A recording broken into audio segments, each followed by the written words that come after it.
আমরা করছিলাম WBJE এর প্রিভিয়াস ইয়ার কোশ্চেনগুলোকে সলভ।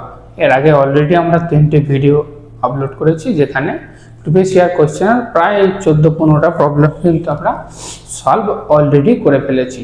তো আজকের এই ভিডিওতে আমরা নেক্সট আরও 5-7টা প্রবলেম সলভ করব। তো দেখতে থাকো পুরো ভিডিওটা। আর ফার্স্ট টাইম যদি আমার চ্যানেলে হও তো অবশ্যই চ্যানেলটাকে সাবস্ক্রাইব করে রেখো। তো আমরা যাচ্ছি পরবর্তী প্রবলেমে। দেখো প্রবলেমটা কি দেওয়া আছে, x = integration 0 to y 1/√1 + 9t² into dt। এটা x এর ভ্যালু দেওয়া আছে, আমাকে বের করতে হবে d2y dx2 তো তার আগে আমাকে দেখতে হবে এই x এর ভ্যালুটাকে একটু মডিফাই করতে হবে। এটা দেওয়া আছে আমার x। তো আমরা কি বের করব, ফার্স্ট dx dy বের করব। দেখো এখানে x দেওয়া আছে, আমরা বের করব dx dy। তো তোমরা জানো হয়তো একটা ফর্মুলা, যদি একটা ফাংশন ইন্টিগ্রেশন আকারে থাকে তাহলে তার ডেরিভেটিভ কি করে বার করতে হয়।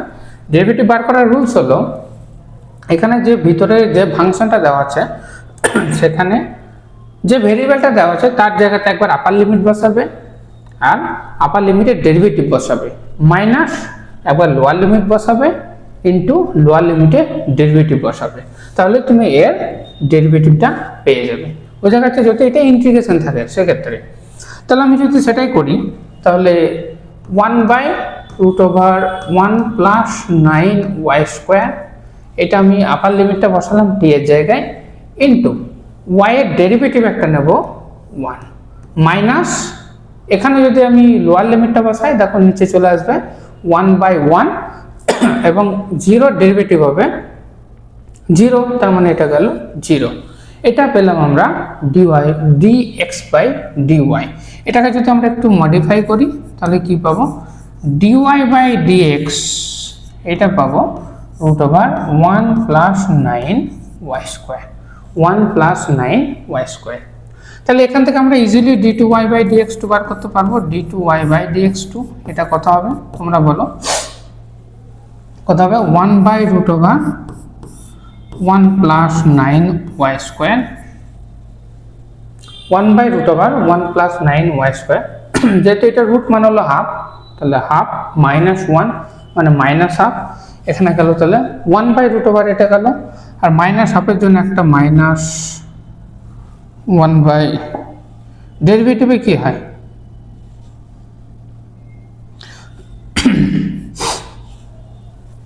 তোমরা দেখো x² এর ডেরিভেটিভ কি হয় 2x। তাহলে এখানে √, ছিল মানে এখানে একটা হাফ পাবে, তাহলে 1/2 একটা পেলাম। আর এইটার ডেরিভেটিভ নিলাম, এখানে আছে 9y² একটা ডেরিভেটিভ বসবে। 9y² এর ডেরিভেটিভ কত হবে, 9y² ডেরিভেটিভ হবে 18y, ইন্টু y এর একটা ডেরিভেটিভ আমাকে নিতে হবে। y এর ডেরিভেটিভ কত হয়, dy/dx। বুঝাতে পারলাম? এখানে ছিল √1 + 9y², তো এটার জন্য এটা হলো তার ডেরিভেটিভ এই রুটের জন্য। আর 9y² এর জন্য ডেরিভেটিভ একটা পেলে 18y, আর y এর একটা ডেরিভেটিভ dy/dx বসালাম। আর dy/dx এর ভ্যালু তোমরা পুট করে দাও, আমরা জানি dy/dx এর ভ্যালু হলো এটা। তাহলে এখান থেকে তুমি পাবে 9y/√1 + 9y² ইন্টু dy/dx এর মান হলো √1 + 9y²। তাহলে 1 + 9y², 1 + 9y² ক্যান্সেল হলো। তাহলে d2y/dx2 এর তুমি ভ্যালু পেলে কত, 9y। তাহলে এখানে তুমি a এর ভ্যালু কত পাচ্ছ, 9, অপশন নাম্বার সি। এর ভ্যালু পাচ্ছ অপশন নাম্বার সি, 9।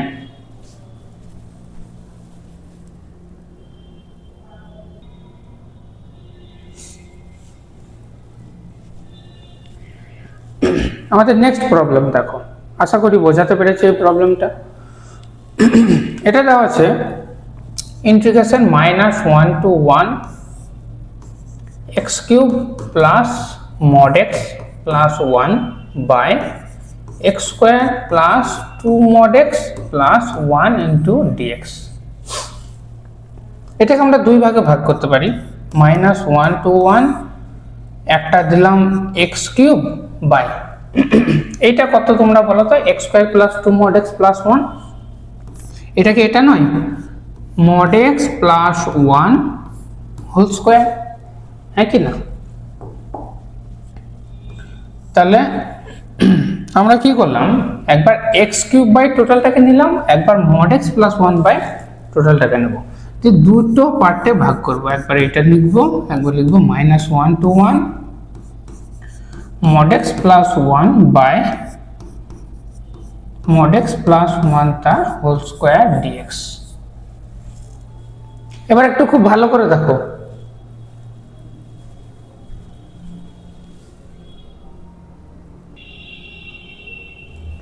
এবার একটু খুব ভালো করে দেখো দুটো ফাংশনকে, একটা হলো এটা, একটা হলো এটা। এটাকে যদি আমি ভাবি g আর এটাকে যদি ভাবি f, তাহলে g ফাংশনটা দেখো অড ফাংশন। তোমরা জানো যে -a to a ইন্টিগ্রেশন যদি একটা fx dx থাকে, আর fxটা যদি অড ফাংশন হয়, অড ফাংশন মানে কি f of -x equal to -f of x, যদি এইরকম হয়ে যায়, x এর জায়গায় যদি মাইনাস নিই, যদি দেখো -f of x হচ্ছে, তাহলে এই ফাংশনটাকে বলা হয় অড ফাংশন, আর অড ফাংশনের ক্ষেত্রে ইন্টিগ্রেশন 0 হয়। তাহলে এই ফাংশনটাকে দেখো, তুমি যদি x এর জায়গায় -x বসাও, তাহলে এখান থেকে তুমি একটা মাইনাস পাবে, কিন্তু এখানে তো মড আছে, তো এটা তো প্লাসই, তো নিচের পোর্শনটা যেমন সেরকমই থাকবে, উপর থেকে তুমি একটা মাইনাস বাইরে পেয়ে যাবে। মানে এই যে জি যে ফাংশনটা আছে, জিটা হলো একটা অড ফাংশন, অড ফাংশন।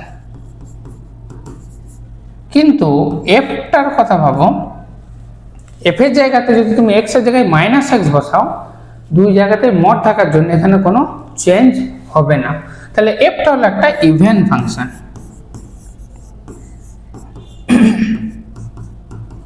এফটা হলো একটা ইভেন ফাংশন।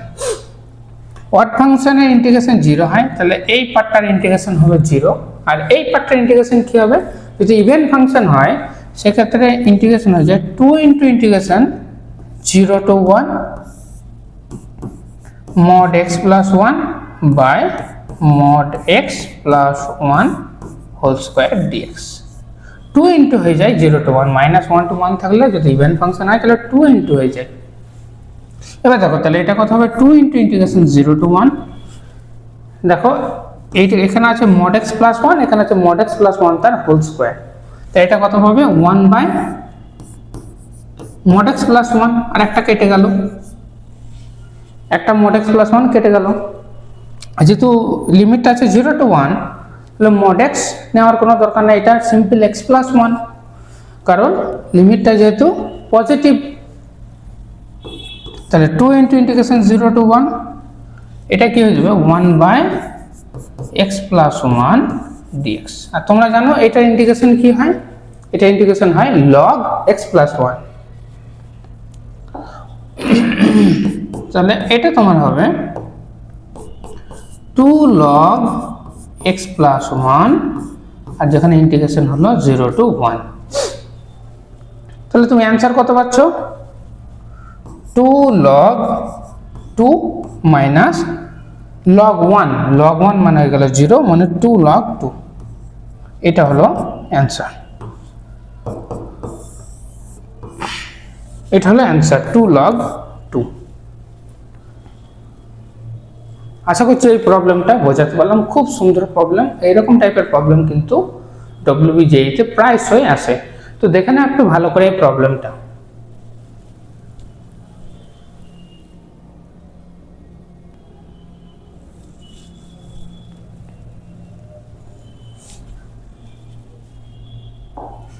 দেখো আমরা দেখব পরবর্তী প্রবলেম।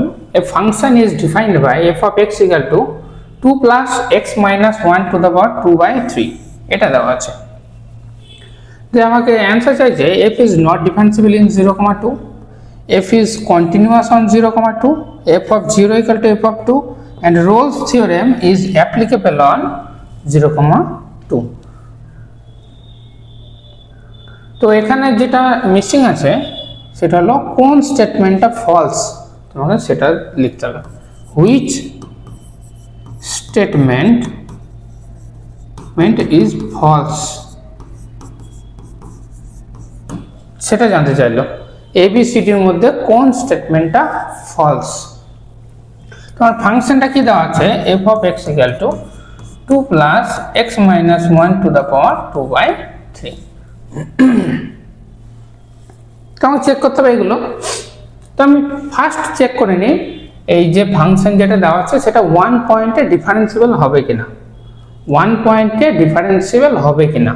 যদি ডিফারেন্সিবল হয় তাহলে তো এইটা ফলস হয়ে যাবে, আর যদি ডিফারেন্সিবল না হয় 1 পয়েন্টে তাহলে এটা ট্রু হয়ে যাবে, এইটা ফলস হয়ে যাবে। কারণ রোলস থিওরেম যদি 0,2 পয়েন্টে অ্যাপ্লিকেবল হতে হয় তাহলে 0,2 এর মধ্যে রোলস থিওরেম বলে একে 0,2 ক্লোজ ইন্টারভ্যালে এটা কন্টিনিউয়াস হবে এবং ওপেন ইন্টারভ্যালে এটা ডেরিভেবল হবে। তো আমরা দেখে নিই যে এফ অফ এক্স এই ফাংশনটা 1 পয়েন্টে ডিফারেন্সিবল হয় কিনা। তো আমরা আগে লিমিটটা বার করে, limit x tends to 1, limit x tends to 1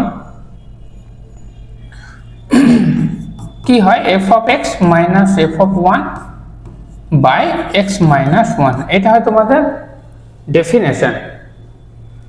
কিসের ডেফিনেশন? এটা হয় তোমাদের ডিফারেন্সিবিলিটির ডেফিনেশন। তখন limit x tends to 1, F of x এর ভ্যালু হলো এটা 2 plus x minus 1 to the power 2/3 minus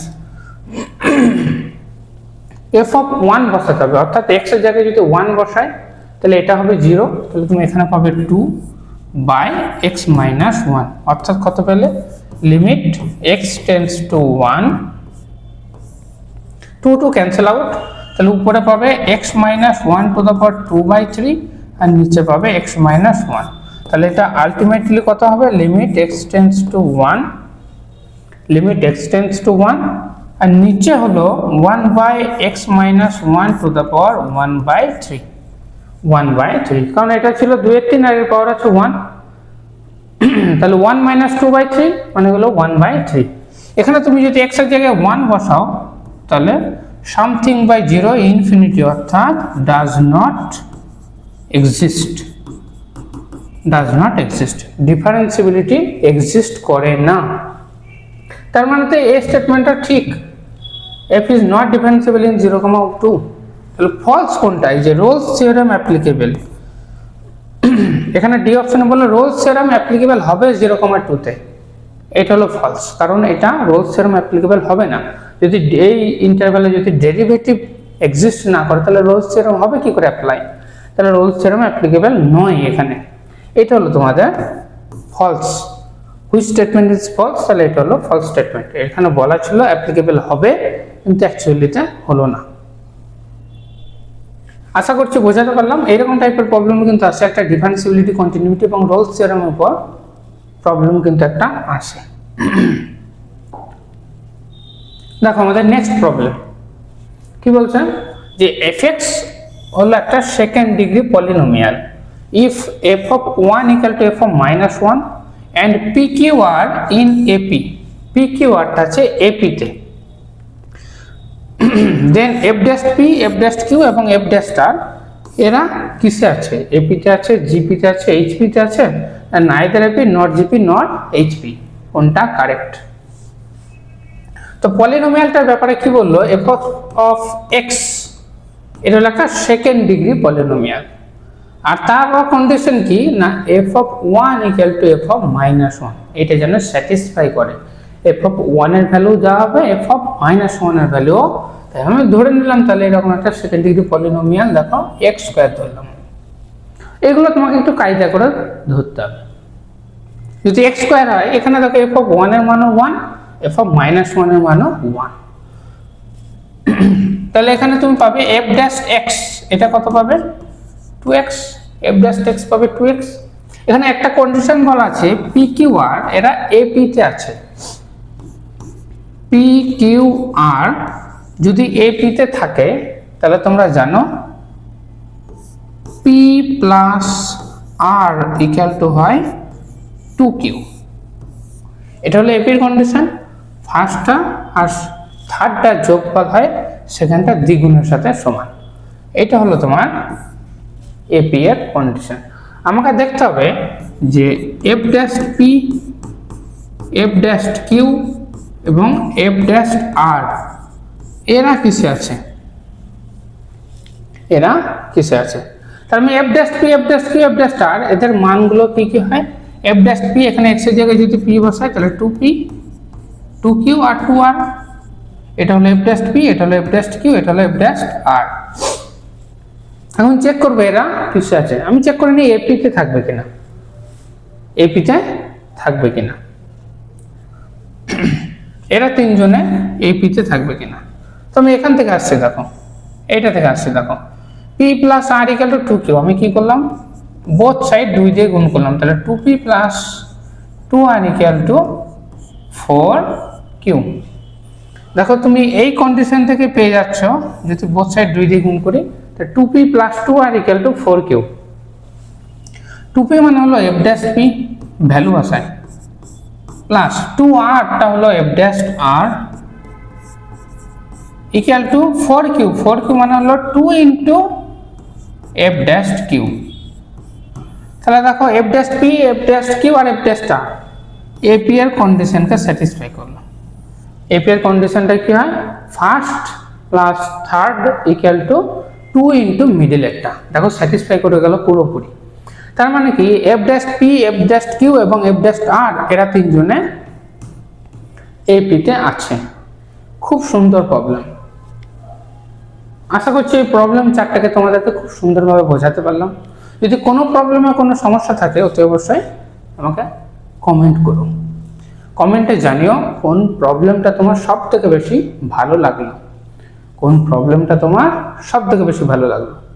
আর যদি ভিডিওটা তোমাদের ভালো লেগে থাকে অতি অবশ্যই লাইক করে দিও, এবং ফার্স্ট টাইম যদি আমার চ্যানেলে এসে থাকো তাহলে চ্যানেলটাকে একটু সাবস্ক্রাইব করে রাখো, কারণ এই রিলেটেড ডব্লিউবি জেই মেন এই রিলেটেড কিন্তু অসংখ্য ভিডিও আমি কিন্তু আমাদের এই চ্যানেলে আপলোড করতেই থাকবো, যেহেতু সামনে তোমাদের ডব্লিউবি জেই এর এক্সাম আছে। তো দেখা হচ্ছে আবার পরবর্তী ভিডিওতে, আজকে এই পর্যন্ত।